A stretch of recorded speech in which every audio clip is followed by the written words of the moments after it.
ẹ káàsán, ẹ káalẹ́, ẹ kúrọ̀lẹ́. Gbogbo ojú tó ń wò mí lénìí, may God be with you. May God continue to bless you. Yeah, it is on point by to bringing my word to you live. Táìtù tèmi ni mo fẹ́ sọ pé oúnjẹ tá a fi ń bọ́ ojú ara obìnrin. Pineapple ó wà òkè, pineapple. Watermelon ó wà òkè. Tíyàn bá mú ó máa lọ ń jókòó sára ni. Ó dẹ̀ máa ń jẹ́ kí obìnrin kí ó full of taste. Obìnrin full of taste. Okay, àmọ́ ibi tí mò ń lọ léni kan nìyẹn. Ibi tí mò ń lọ léni gangan. Òun ni pé ẹ̀yin obìnrin fa ẹ bẹ̀rù Ọlọ́run. O ti gbowó lọ́wọ́ ọkùnrin kó, àmọ́ ò fẹ́ ṣiṣẹ́ owó rẹ̀. Fi sabilillah, Ọlọ́run lòdì sí ṣìnà ṣíṣe. Ọlọ́run lòdì sí kíyàn ṣe fornication, ó dẹ̀ lòdì sí kíyàn ṣe adultery. Àmọ́ ẹ̀yin kan fa ẹ wà gbowó lọ́wọ́ ọkùnrin, ẹ ní fẹ́ ṣiṣẹ́ ọwọ́ yín, ẹ wà mú line. Ẹ wà sì bójú ara. Ẹ ní kí ọkùnrin tètè dà. Ìgbà tó mọ̀ pé o ò fẹ́ ṣiṣẹ́ o ò fẹ́ èwo làbúrò gbowó lọ́wọ́ ẹlẹ́lẹ́ni sí. Láàmú tẹ́ ẹ ń wò yẹn, ọkùnrin yẹn kọ́ lẹ fi ń dààmú o. Ẹ fún ń dààmú ìgbésí ayé ara yín gangan ni. Nítorí pé kí ni gbogbo cell tó wà ní ojú ara kò fẹ́ gbogbo oríṣiríṣi nonsense tẹ̀ ṣe yẹn. Bẹ́ẹ̀ ṣe ń pa sexual potency ojú ara yín, bẹ́ẹ̀ náà lẹ́ ń pa sexual potency irú ọkùnrin bẹ́ẹ̀ yẹn. Ìkẹ́tí ọkùnrin bẹ́ẹ̀ yẹn bá ṣe bẹ́ẹ̀ lénìí, tó ṣe bẹ́ẹ̀ lọ́la, tó ṣe bẹ́ẹ̀ lọ́tùnla, ìgbà wo ni ẹ ní weaken spermatozoa duct ẹ̀? Ìgbà wo ni? Tírú ọkùnrin bẹ́ẹ̀ yẹn tó ń wá lọ́dọ̀ yín every time tẹ́ ẹ̀ lóru system yẹn fún ọkùnrin, ìgbà wo ni ẹ ní pa nǹkan ọmọkùnrin yìí? Gbogbo nǹkan tó ń jẹ́ sour taste, all sour fruits kò kí ń ṣe nǹkan tó dáa fún sexual potency.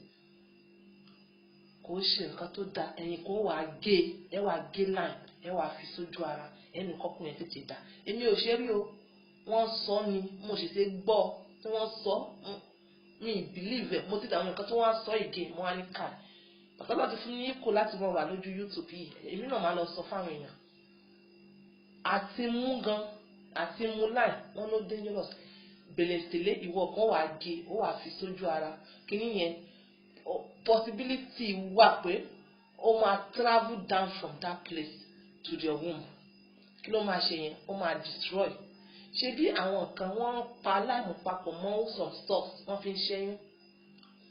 Wọ́n dẹ̀ mọ́ advice wa bàtà wà ní secondary school pé ẹ yé mu láìmú, ìgbà yẹn ká máa mú láì ká máa fi ṣúgà sí.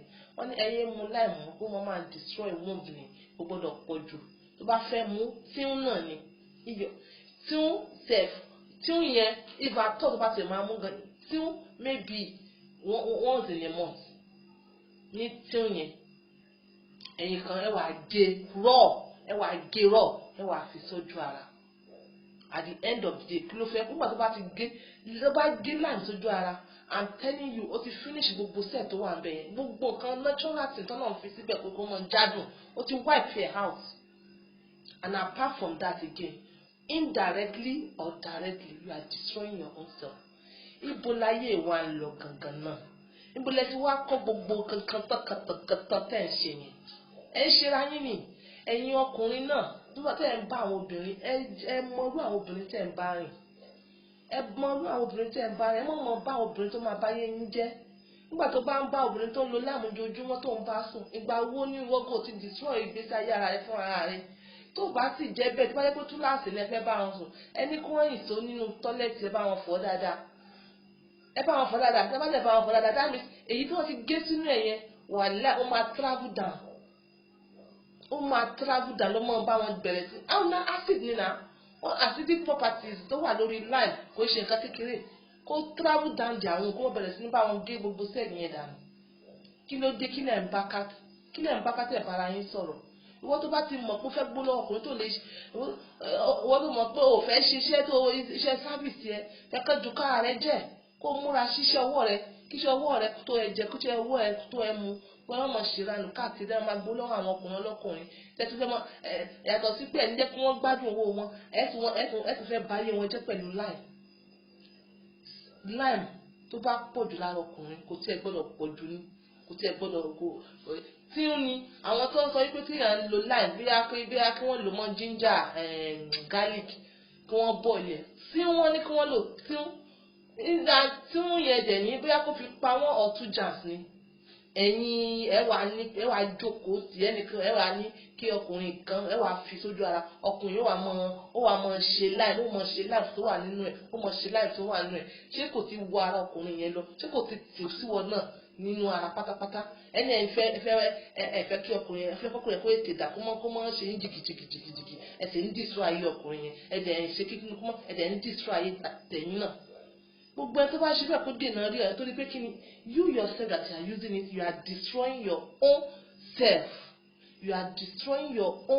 self pátápátá tó bá di ọjọ́ ọ̀la nísìnyí wọ́n á sọ wípé ibẹ̀ yẹn kò lè sọmọ kò lè gbóyún mọ́ pé kinní kan fallopian tube kan ti weak fallopian tube ò ṣe ní weak nígbà tó jẹ́ pé láàmú ti travel lọ́bẹ̀ lọ́ba gbogbo iṣẹ́ tó wà ń bẹ̀ jẹ́ ẹ ṣọ́ra yín fa ẹ